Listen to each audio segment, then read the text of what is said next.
Hello বন্ধুরা, good morning. Uma lifestyle ব্লগে তোমাদেরকে জানাই অনেক অনেক স্বাগত।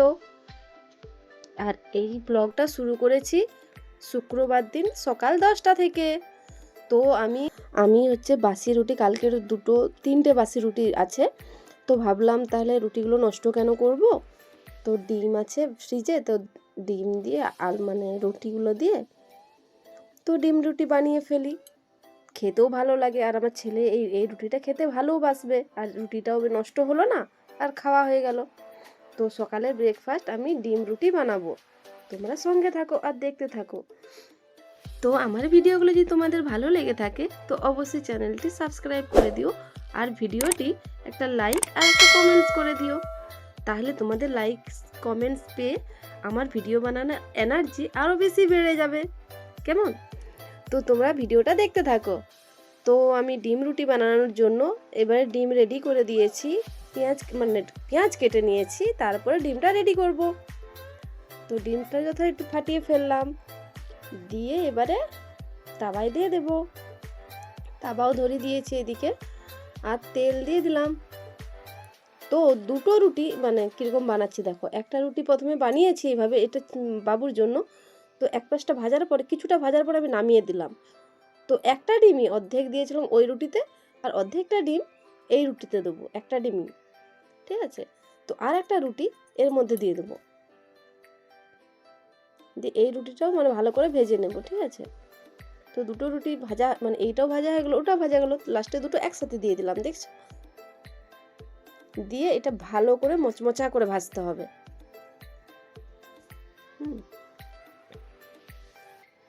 তারপরে আর ছেলে তো ছেলের জন্য এটা কেটে দিলাম। আমি বানিয়ে খেলে ওটা কাটি না, অমনি খেয়ে নিই। তারপরে দেখছি একটু লাল লাল করে ভাজা হয়েছে, একটু কালো হয়ে গেছে ভাজতে যে। এইভাবে ছেলেকে বানিয়ে দেবো। তারপরে ব্রেকফাস্ট বানানোর পরে তো আমি চলে এলাম সবজি কাটতে। তো আজ হবে লাউয়ের রেসিপি। তো আজকে সকালে একটা ব্লগ দিয়েছি, পোস্ট করেছি। ভাবলাম আজকে সারাদিনেরটা আমি আজকেই পোস্ট করে দেব, আর কাল থেকে সকাল থেকে শুরু করব, আর দিনের শেষে পোস্ট করে দেব, রাত্রে পোস্ট করব। এই সিদ্ধান্তটা আমি নিয়েছি। হ্যাঁ, দুদিন একসাথে হয়ে যায় না, একটু অসুবিধা হয় পোস্ট করতে বা ভয়েস দিতে, অসুবিধা হয়। কেমন? আর আমি এদিকে সবজি কাটছি, আর দুটো দুষ্টুকে দেখো কি করছে। একটা আছে আমার ছেলে, আর যেটা লাল জামা পরে আছে ওটা হচ্ছে আমার ভাগনা হয়, আমার ননদের ছেলে। দুজনে মিলে কি সব বকছে। আর এখানে বারান্দায় বসে বসে আমি সবজিটা কেটে নিচ্ছিলাম। তো সবজিটা দেখো আমি কীভাবে কেটেছি। এইভাবে লাউ কেটেছি, আর এই লাউটা আমি রেখে দিয়েছি, কারণ এতটা লাউ দেবো না, অন্যদিন ডালের সাথে দেবো। আর আলুটা যেভাবে কেটেছি দেখেছো। তো দুপুরের না, ঠিক সরি, সকালে যে চায়ের বাসন আরও কিছু বাসন ছিল, তারপরে বাবু ডিম টোস্ট খেলো, সেই বাসন সব মিলিয়ে আমি এখন ধুয়ে নিচ্ছি। ধোয়া হয়ে গেলে তারপর আমাকে স্নানও করতে হবে। তাও তাওয়াটা পরোটার মতো ভাজছিলাম, তো তাই তাওয়াটা এতটা পরিমাণে দাগ হয়ে গেছিলো, তাই পায়ে করে ভালো করে ঘষিয়ে দিলাম। হ্যাঁ, পায়ে করে ঘষলে না চট করে ছেড়ে যায়, আর হাতে করে ঘষতে থাকলে অনেকটা সময় নিয়ে নেয়। তারপরে এই বাসনটা ধোয়ার পর আমি স্নান করে চলে আসবো, কারণ রান্না বসাতে হবে। তো যথারীতি আমি স্নান করে এসে গেছি। তো শীতকাল, মুখে তো কিছু মাখতেই হবে, না হলে তো মুখ চড়চড় করবে।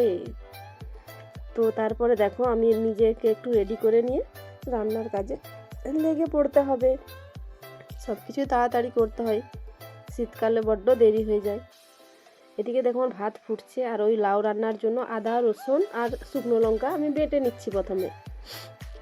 তারপরে মশলাটা আমার বাটা হয়ে গেছে, এরপরে রান্নাটা করে নিতে হবে। মশলা বাটা আমার রেডি। তারপরে এদিকে দেখো আমার লাউটা ধুয়ে আমি ছেঁকে নিচ্ছি, কারণ লাউয়ে প্রচুর পরিমাণে জল হয়। তারপরে এদিকে ভাতটাও আমার হয়ে গেছে, তো ভাতটারও ফ্যান গড়িয়ে নিয়েছি। তারপরে রান্নার জন্য আমি কড়াইতে প্রথমে আলুগুলো ভেজে নিলাম। আলুগুলো ভেজে নেওয়ার পর তারপরে আমি মশলাটা কষবো তার জন্য। তার লাউটা আমি কী দিয়ে রান্না করছি এখনও তোমরা কি বুঝতে পেরেছো কী দিয়ে রান্না করবো? এই দেখো বন্ধুরা, মাংস মুরগির চামড়া। ঠিক আছে? এই মুরগির চামড়া খেতে কে কে ভালোবাসো কমেন্টস কিন্তু অবশ্যই বলবে। পা আছে আর চামড়া আছে, আর কিছু নেই, এমনি প্লেন যে মাংস থাকে না, ওই মাংসটা নেই। তো আদা রসুন দিয়ে মশলা কষিয়ে নিলাম, তারপরে জিরে গুঁড়ো, লঙ্কার গুঁড়ো, হলুদের গুঁড়ো দিয়ে যথারীতি মশলাটা আবারও কষে নেব। কষে নেওয়ার পর টমেটো কুচি দিয়ে দেবো। টমেটো কুচিটা দেওয়ার পরে মশলাটা ভালো করে কষে নিলাম।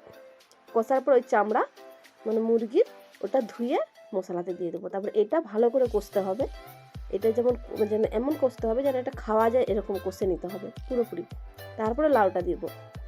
তো লবণ দিয়ে দিয়েছি এর মধ্যে, ঠিক আছে। দিয়ে এটা ভালো করে একটু কষিয়ে নেব। কষিয়ে নেওয়ার পর দেখো আমার অনেকটা কষানো হয়ে গেছে। তারপরে আমি দিয়ে দিলাম, আর চামড়া তো একটু তেল বেড়ায়। তারপরে লাউটা দিয়ে দিচ্ছি। তাহলে একসঙ্গে ততটা লাউ ধরবে না, একটু একটু করে দিচ্ছি। তারপরে আমি আবার ফের ঢাকা দিয়ে দিচ্ছি, কারণ একসাথে এতটা ধরছে না। এটা কমে গেলে তারপরে এবারে সবগুলো দিয়ে দেবো একসাথে। দেখো কড়ার উপরে উঠে গেছে লাউ। কি করে রান্না হবে তাহলে বলো তো বন্ধুরা? এই দেখো পুরো ভর্তি। তারপরে দেখো পুরো পুরো একবার মাপে মাপে এসে গেছে। তাহলে এইটা চিকেনটা আমার রান্নাও হয়ে গেল, লাউ চিকেন। তারপরে ধনেপাতা কুচি দিয়ে আমার রান্নাটা কমপ্লিট। তারপরে খাওয়া দাওয়া করা হয়ে গেছিলো। তারপরে বাসন টাসন ধোয়ার পর ছেলেকে নিয়ে, ছেলেকে বললো তুমি একটু শুয়ে পড়ো। ছেলে তখন বলছে মা আমার গায়ে সুড়সুড়ি দিয়ে দাও, আর আমি ঘুমিয়ে পড়বো। তাহলে বলো, আর ছেলের 8 বছর বয়স হতে যাচ্ছে, এখনও তাকে ঘুম পাড়িয়ে দিতে হয়। হ্যাঁ, তারপরে দেখো ছেলেকে নিয়ে আমি পড়তে বসিয়ে দিয়েছি, আর এখন বাজে 7টা।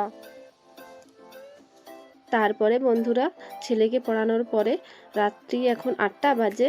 তো আমি প্রথমে যে সারাদিন বাসন যে খাওয়া হয় ধোয়া হয়, সব বাসন এক জায়গায় থাকে। তারপরে আমি এই সময়টা গুছিয়ে নিই, যেখানে যেটা রাখার সেখানে সেটা রেখে দিই।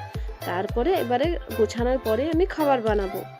আর একটা কথা তোমাদের আরেকবার বলে দিচ্ছি, যদি আমার ভিডিওগুলো তোমাদের ভালো লেগে থাকে অবশ্যই চ্যানেলটা একটু সাবস্ক্রাইব করে দিও, আর লাইক কমেন্টস করে দিও। তোমাদের একটা লাইক একটা কমেন্টসে আমার ভিডিও বানানোর উৎসাহটা আরও বেড়ে যায়, ঠিক আছে। তাহলে বন্ধুরা আমি বাসনগুলো গুছিয়ে নিই। তো বাসনের মধ্যে তো অনেকই পরিমাণে জল আছে, তাহলে জলটা ফেলবো কোথাও সেটাই তোমাদেরকে দেখাচ্ছি কোথায় ফেলবো। এই দেখো এটা কি গাছ বলো তো? আমি বলে দিচ্ছি, এটা হলো মানি প্ল্যান্ট গাছ। তো আমাদের রান্নাঘরের এই জানালাটাই আমি এই গাছটা লাগিয়েছিলাম। দেখো একটা মগের মতো ডাবার মধ্যে লাগিয়েছিলাম, দিয়ে ওটাতেই জলটা দিয়ে দিলাম। এরপরে রাতের খাবারের জন্য আমি একটু ময়দা চেলে নিচ্ছি, আর ময়দার সাথে অল্প পরিমাণের আটা মিশিয়ে দিলাম, কারণ ময়দার পরিমাণটা একটু কম ছিল। ছেলে বলছিল যে মা আজ লুচি খাবো, তো তার জন্য ভাবলাম তাহলে যখন অল্প ময়দা আছে তাহলে লুচি বানিয়ে দিই একটু আটা মিশিয়ে। তো আটা মিশিয়ে আমি তাহলে ময়দাটা মেখে নিচ্ছি। প্রথমে লবণ দিয়ে, তারপরে একটু তেল ময়ান দিয়ে তো ময়দাটা প্রথমে মেখে নিচ্ছি। তোমরা তো তখন দেখতে থাকো। দেখো পুরোপুরি আমার মাখানো হয়ে গেছে। তো আমি লেচি কেটে নিলাম, সব লেচিগুলো আমার কাটা হয়ে গেছে। এরপরে বেলে নেব। তো একটা বাটিতে তেল দিয়ে দিলাম, তারপরে লুচিগুলো বেলে নিচ্ছি। আর এদিকে কিন্তু আমি লুচি করার জন্য রেডি হয়ে গেছি, কিন্তু লুচি ছাঁকার জন্য তেল নেই।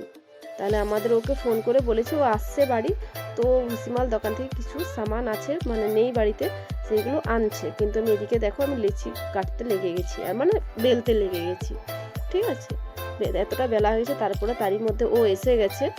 এতে তাহলে কড়াইতে তেল দিয়ে দিয়েছি, তাহলে লুচিগুলোই প্রথমে ভেজে নিচ্ছি। তারপরে ও কি আনলো দোকান থেকে সেইগুলো তোমাদেরকে দেখাচ্ছি। তাহলে সব লুচিগুলো আমি ভেজে নিই, তারপরে তোমাদের সাথে কথা বলছি।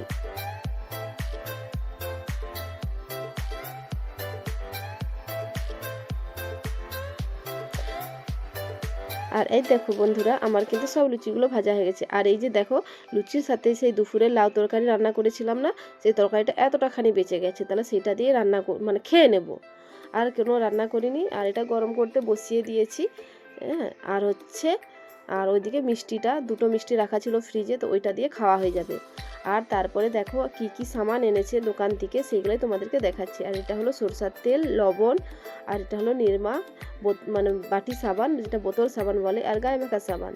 আর এদিকে আছে চিনি, আর ওদিকে আছে চা পাতা। তো ভাবলাম এই চিনি এগুলো আগে খালি করে নেই, নাহলে পিঁপড়ে লেগে যাবে, তাই এগুলো খালি করতে লাগলাম। খালি করতে করতে তাহলে ব্লগটা আর বেশি বড় করব না, এখানেই শেষ করে দিচ্ছি। তোমরা সকলে ভালো থেকো, সুস্থ থেকো, হাসি খুশি থেকো, আর সবাই সবার পাশে থাকো এই কামনাই করি। আমিও সবার পাশে আছি, আমার পাশে সবাই থেকো আর একটু ভালোবাসা দিও, কারণ আমি একদমই নতুন মানে ইউটিউবে, ঠিক আছে? তোমাদের ভালোবাসার খুবই প্রয়োজন।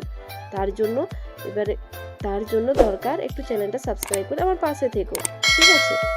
তোমরা না হলে আমি এগোতে একদমই পারবো না। তাহলে বন্ধুরা, good night, tata, bye bye. কালকে একটা নতুন ব্লগে দেখা হচ্ছে তোমাদের সাথে আবারও। ঠিক ততক্ষণ তোমরা ভালো থেকো, সুস্থ থেকো, ঠিক আছে? টাটা।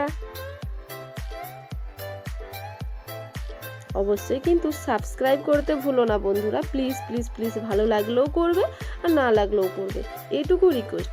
সাবস্ক্রাইব করতে পয়সা লাগে না, ঠিক আছে? টাটা।